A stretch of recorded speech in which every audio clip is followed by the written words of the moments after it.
할렐루야. 오늘 새벽에도 하나님께서 주시는 은혜와 복이 우리 모든 성도님들 가운데 함께 하시기를 간절히 소망합니다. 다 함께 찬송가 435장 찬양하겠습니다. 435장입니다. 나의 영원하신 기업 생명보다 귀하다. 나의 갈 길 다가도록 나와 동행하소서. 주께로 가까이 주께로 가오니 나의 갈 길 다가도록 나와 동행하소서. 세상 부귀한 일함과 모든 명예 버리고 험한 길을 가는 동안 나와 동행하소서.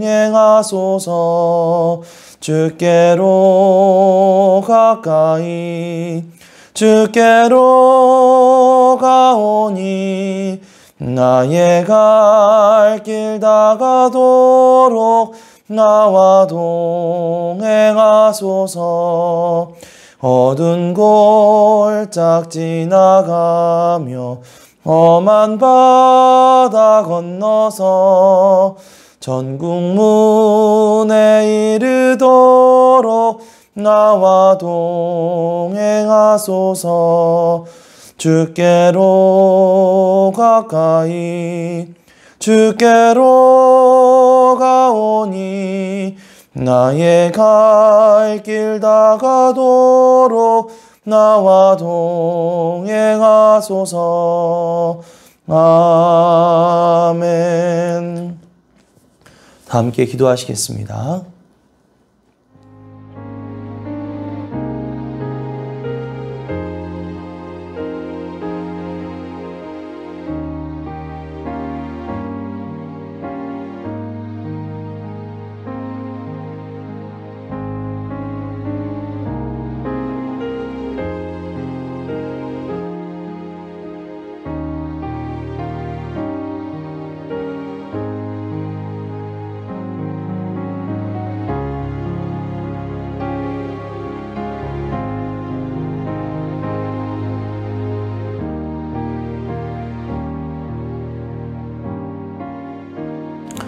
오늘 말씀은 고린도전서 10장입니다. 10장. 형제들아, 나는 너희가 알지 못하기를 원하지 아니하노니 우리 조상들이 다 구름 아래에 있고 바다 가운데로 지나며 모세에게 속하여 다 구름과 바다에서 세례를 받고 다 같은 신령한 음식을 먹으며 다 같은 신령한 음료를 마셨으니 이는 그들을 따르는 신령한 반석으로부터 마셨음에 그 반석은 곧 그리스도시라. 그러나 그들의 다수를 하나님이 기뻐하지 아니하셨으므로 그들이 광야에서 멸망을 받았느니라. 이러한 일은 우리의 본보기가 되어 우리로 하여금 그들이 악을 즐기한 것 같이 즐기하는 자가 되지 않게 하려 함이니 그들 가운데 어떤 사람들과 같이 너희는 우상 숭배하는 자가 되지 말라. 기록된 바 백성이 앉아서 먹고 마시며 일어나서 뛰논다 함과 같으니라. 그들 중에 어떤 사람들이 음행하다가 하루에 23,000명이 죽었나니 우리는 그들과 같이 음행하지 말자. 그들 가운데 어떤 사람들이 주를 시험하다가 뱀에게 멸망하였나니 우리는 그들과 같이 시험하지 말자. 그들 가운데 어떤 사람들이 원망하다가 멸망시키는 자에게 멸망하였나니 너희는 그들과 같이 원망하지 말라. 그들에게 일어난 이런 일은 본보기가 되고 또한 말세를 만난 우리를 깨우치기 위하여 기록되었느니라. 그런즉 선줄로 생각하는 자는 넘어질까 조심하라.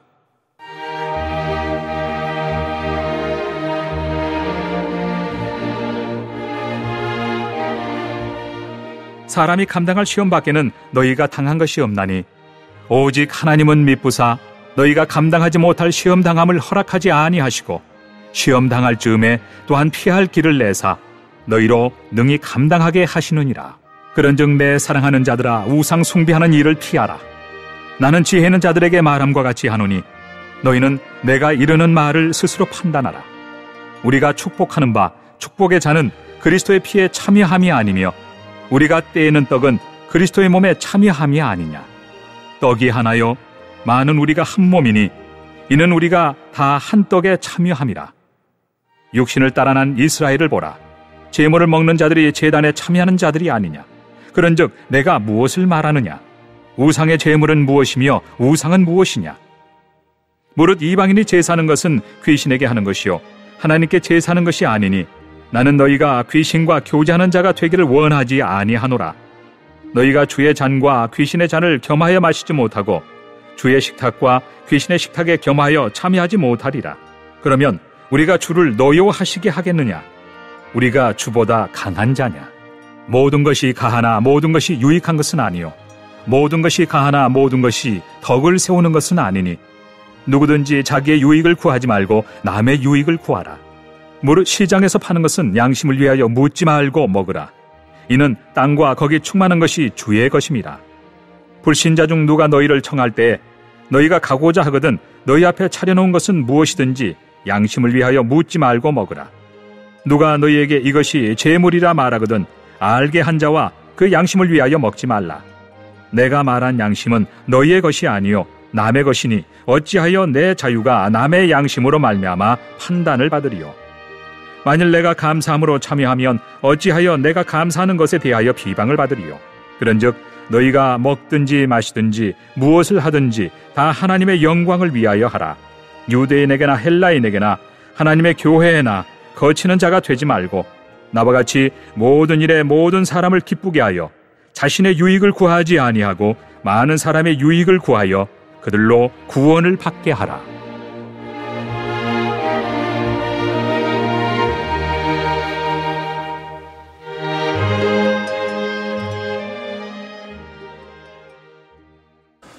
고대 고린도 지역은 여러 문화와 문물이 뒤섞여 있는 항구 도시답게 여러 우상들에 대한 숭배가 자연스럽게 이루어지고 있던 곳이었습니다. 오늘 말씀에서 사도 바울은 그들을 둘러싸고 있는 우상 숭배의 문화로 다시 돌아가지 말라는 당부와 함께 역사가 주는 교훈을 들려주고 있습니다. 그 역사 이야기는 바로 이스라엘 백성들이 애굽을 떠나 홍해를 건널 때의 이야기입니다. 하나님은 애굽의 압제 아래 놓여있던 이스라엘 백성들을 불쌍히 여기셔서 모세를 보내셔서 그들을 출애굽시키셨죠. 그리고 홍해바다를 건너 가나안 땅으로 향하게 됩니다. 이것은 사도 바울이 고린도 교회 교인들의 상황을 출애굽 사건에 비유한 것입니다.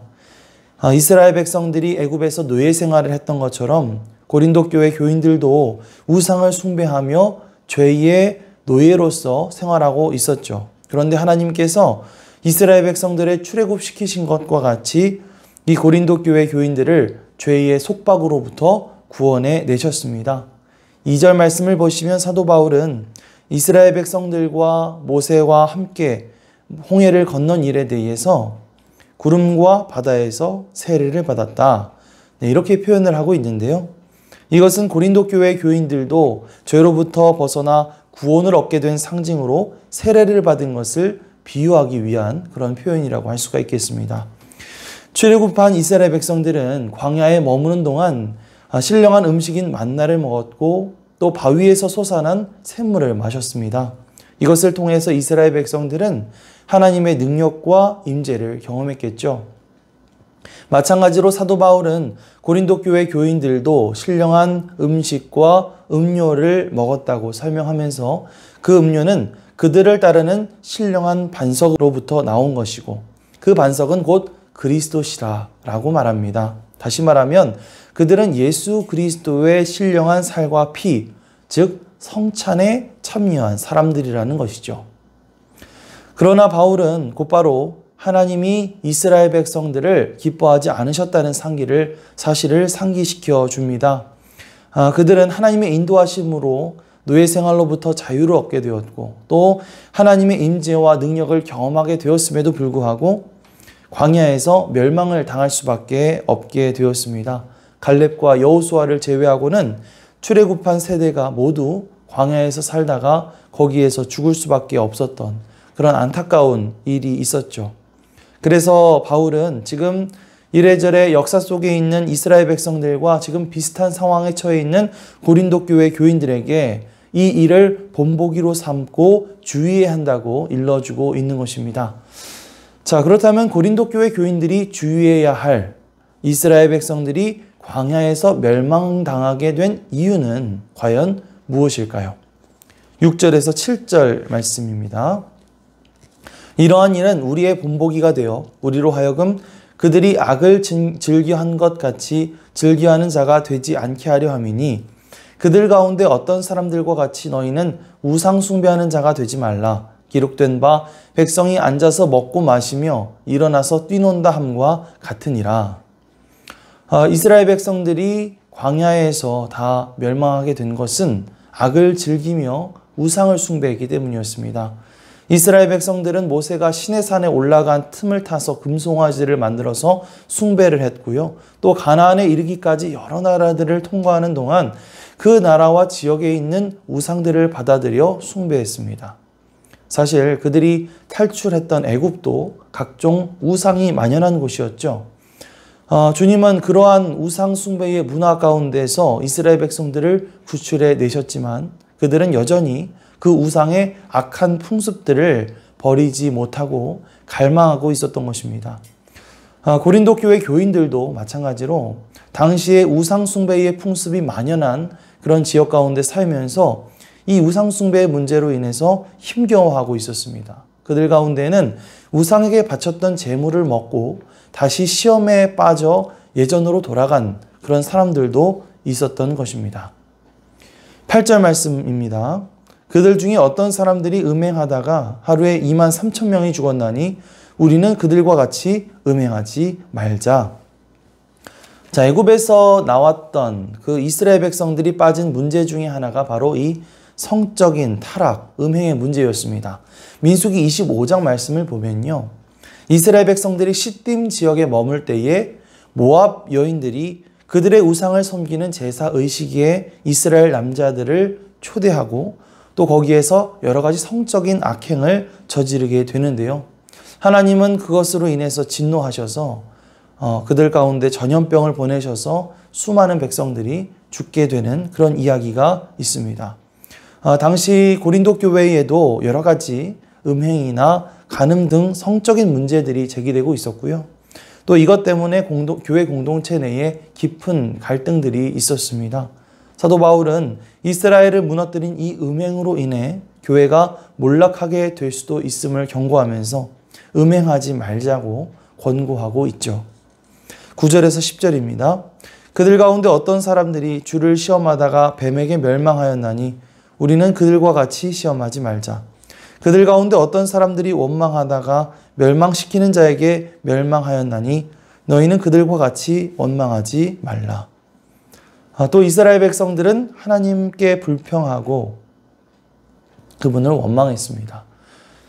민수기 21장에서 이스라엘 백성들은 광야 생활의 어려움 때문에 애굽에서 사는 게 차라리 더 좋았다고 모세를 원망했고 이것 때문에 하나님은 또 진노하셔서 그들 가운데 독사를 보내시게 되죠. 고린도 교회 교인들도 마찬가지였습니다.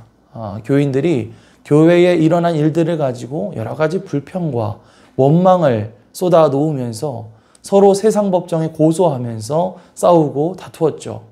바울은 이러한 불평과 원망이 하나님을 시험하는 것이 될 수 있으며 그것이 죄가 되고 그것이 교회를 몰락시킨다고 경고하고 있습니다. 이스라엘 백성들이 출애굽하면서 저질렀던 죄악과 잘못들, 악행과 우상 숭배, 음행과 원망, 불평 이런 문제들은 고린도 교회 교인들에게 똑같이 나타나고 있었던 것이죠. 그리고 이 문제들은 오늘 말씀을 읽고 있는 우리 자신과 또 우리 교회 공동체 가운데에도 얼마든지 나타날 수 있는 그런 문제입니다. 바울은 12절 말씀을 통해서 그런즉 선줄로 생각하는 자는 넘어질까 조심하라 라고 말합니다. 우리가 조금이라도 방심하면 우리가 이런 죄의 문제들에 걸려 넘어지게 될 가능성이 얼마든지 있기 때문이죠. 우리는 늘 죄에 대한 경각심을 가지고 그 유혹 가운데 빠지지 않도록 성령님을 굳건히 의지하며 나아가야 할 줄 믿습니다. 13절을 읽겠습니다. 사람이 감당할 시험 밖에는 너희가 당한 것이 없나니 오직 하나님은 미쁘사 너희가 감당하지 못할 시험 당함을 허락하지 아니하시고 시험 당할 즈음에 또한 피할 길을 내사 너희로 능히 감당하게 하시느니라. 자, 감사한 것은 하나님께서 우리가 감당할 수 있는 시험만 주신다는 것입니다. 그리고 그 시험을 피할 길을 내어주셔서 우리가 이 시험을 감당해낼 수 있게 하신다는 것입니다. 혹 여러분들 가운데 지금 어떤 죄의 유혹으로 인해서, 죄의 문제로 인해서 힘겨워하고 있는 분이 계시다면 그 유혹과 시험을 감당할 수 있는 힘을 달라고 그렇게 기도하시기 바랍니다. 그리고 그 유혹으로부터 피할 길을 보여주시기를 또 기도하며 나아갈 수 있는 저와 여러분이 되시기를 간절히 소망합니다. 바울은 앞선 8장 그리고 9장 말씀을 통해서 우리가 예수 그리스도를 믿음으로써 얻게 되는 권리와 자유에 대해서 이야기했습니다. 8장에서는 우상에게 바쳤던 제사 음식을 먹는 문제에 대해서 자유하라 라고 말했고요. 또 9장에서는 사도로서 그가 누리는 자유에 대해서 이야기하였죠. 하지만 이 자유라고 하는 것은 그저 그냥 하고 싶은 대로 다 하는 것을 의미하는 것이 아니었습니다. 원칙이 없는 자유는 그저 방종에 불과한 것이죠. 그래서 사도 바울은 이어지는 14절 이하 말씀을 통해 영적인 자유에 대한 어떤 원칙을 제시해주고 있습니다. 14절 말씀입니다. 그런즉 내 사랑하는 자들아 우상 숭배하는 일을 피하라. 21절입니다. 너희가 주의 잔과 귀신의 잔을 겸하여 마시지 못하고 주의 식탁과 귀신의 식탁에 겸하여 참여하지 못하리라. 먼저 사도 바울은 우상 숭배를 피하라고 말합니다. 우상에게 바쳤던 제물의 음식을 먹는 일에는 우리가 자유할 수 있지만 그렇다고 해서 우상 숭배하는 일에 참여하는 것은 분명히 안 되는 일이라는 것이죠. 우리는 하나님께 예배드리고 하나님께 제사하고 그리스도의 살과 피를 나누는 성찬에 참여함으로써 우리가 하나님과 교제를 하는 것이지만 우리가 우상의 제사를 지내게 된다면 그것은 귀신과 교제하는 일이 되기 때문에 분명히 우리는 그 우상의 제사에 참여해서는 안 된다고 말하는 것입니다. 분명 우리에게는 자유가 있지만 그 자유를 적절히 구분해서 사용할 수 있어야 합니다. 23절에서 24절입니다. 모든 것이 가하나 모든 것이 유익한 것은 아니요 모든 것이 가하나 모든 것이 덕을 세우는 것은 아니니 누구든지 자기의 유익을 구하지 말고 남의 유익을 구하라. 모든 것을 다 할 수 있다고 해서 모든 것이 다 유익하거나 덕을 세우는 일은 아닙니다. 사도 바울은 무엇보다도 그 자유가 나의 유익이 아니라 남의 유익을 위해 사용되어야 한다고 말합니다. 우상에게 바쳐진 제물을 먹는 일에 내가 자유할 수 있겠지만 혹시 그리스도인으로서 우상에게 제물로 바쳐진 음식을 먹는 일 때문에 누군가가 그것을 보고 시험을 당하게 된다면 차라리 그것을 먹지 않는 것이 더 유익이라는 것이죠. 결국 자유에 대한 가르침은 다음과 같이 요약될 수 있습니다. 31절에서 33절입니다. 그런즉 너희가 먹든지 마시든지 무엇을 하든지 다 하나님의 영광을 위하여 하라. 유대인에게나 헬라인에게나 하나님의 교회에나 거치는 자가 되지 말고 나와 같이 모든 일에 모든 사람을 기쁘게 하여 자신의 유익을 구하지 아니하고 많은 사람의 유익을 구하여 그들로 구원을 받게 하라. 우리의 먹고 마시는 모든 사소한 자유까지도 하나님께 영광을 돌리는데 사용하라. 그리고 내가 아닌 다른 사람의 유익을 위해 특히 다른 이들이 구원을 받을 수 있게 하는데 그 자유를 사용하라. 이것이 바로 바울이 우리에게 가르쳐준 자유에 대한 가르침입니다. 사랑하는 성도 여러분, 그리스도 안에서 자유함을 누리시기 바랍니다. 그리고 그 자유함 가운데 여러분의 인생이 어디 힘들게 얽매이는 게 아니라 정말 기쁨과 즐거움으로 살아갈 수 있게 되기를 축복합니다. 그러나 그 자유를 나보다는 다른 사람의 유익을 위해, 더 나아가 하나님의 영광을 위해 사용될 수 있기를 바랍니다. 이 시간 기도할 때 우리가 그 본질을 흐트리지 않으면서도 자유를 누릴 수 있는 그런 지혜를 달라고 기도했으면 좋겠습니다. 우리의 자유를 통해 하나님께 영광 돌리고 많은 이들을 구원으로 인도하는 역사가 일어날 수 있게 해달라고 기도하며 나아가는 저와 여러분이 되시기를 간절히 소망합니다. 아멘. 합심해서 우리 함께 기도하겠습니다. 하나님, 우리가 가진 자유를 내가 아닌 다른 사람의 유익과 하나님의 영광을 위해 사용하게 하소서. 2021년도 하나님의 은혜로 맡겨주신 사명을 잘 감당하게 하옵소서. 우리를 성령님의 능력으로 충만하게 하옵소서. 모든 성도들의 안전과 건강을 지켜주시고 가정과 자녀들과 일터와 사업장을 축복하옵소서. 함께 합심해서 기도합니다. 하나님 아버지 감사합니다. 우리 새해를 맞이하게 하시고 우리가 이 새벽에도 우리 계속해서 하나님 앞에 기도함으로써 하루를 시작하게 하심을 감사드립니다. 하나님, 오늘 말씀을 통해서 우리에게 들려주시는 주님의 음성을 듣기 원하고 하나님의 마음을 알기 원하오니 주님, 이 시간 주님의 마음을 우리에게 보여주옵소서. 주님, 우리에게는 예수 그리스도를 통한 자유함이 있지만 그 자유를 내가 아닌 다른 사람의 유익을 위해서 사용하게 하여 주옵소서. 또 우리가 먹든지 마시든지 무엇을 하든지 그 모든 자유를 하나님의 영광을 위해서 사용하는 우리가 되게 하여 주시옵소서. 주님, 올 한 해도 하나님의 은혜로 맡겨주신 그 모든 사명들 잘 감당하기를 원합니다. 성령님의 능력으로 충만하게 하여 주시옵소서. 무엇보다도 모든 성도님들의 안전과 건강을 지켜주셔서 우리 가정과 자녀들이 주님 안에서 평안함을 누리게 하시고 일터와 사업장이 축복받는 역사가 일어나게 하여 주시옵소서. 코로나로 인해서 여러 가지 어렵고 힘들지만 그 모든 것들 주님의 은혜로 잘 극복하게 하셔서 우리가 다시금 주님 앞에 힘차게 나아갈 수 있는 우리 모든 성도님들 될 수 있도록 주님께서 한 사람 한 사람 붙잡아 주시고 그 가정 가운데 함께하여 주시옵소서. 감사드리며 예수님의 이름으로 기도드립니다. 아멘.